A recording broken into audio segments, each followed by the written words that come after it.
2030 agenda. Gure mundua eraldatzeko garapen iraunkorreko 17 helburu. 16. GIH. Bakea, justizia eta instituzio sendoak. Gizarte baketsuak, bidezkoak eta inklusiboak sustatzea.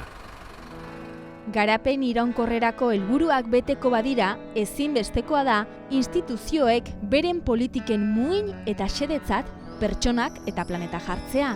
Eta gizarteek haien sinesteko eta justiziak babesten dituela sentitzeko moduko testuinguruak sortzea. 2030 agendak xede hauen alde egiten du.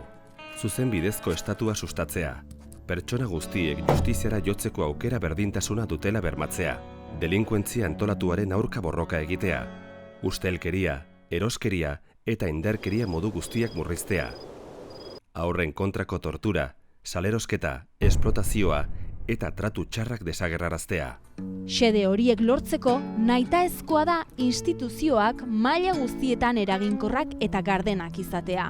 Parte hartzea erraztea, informaziorako sarbide publikoa bermatzea eta funtsezko askatasunak babestea.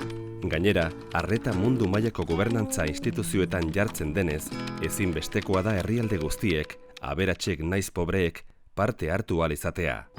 Gizarte baketsu eta inklusiboetan baizik ezin lor daiteke garapen iraunkorra izatea. Ekingo diogu?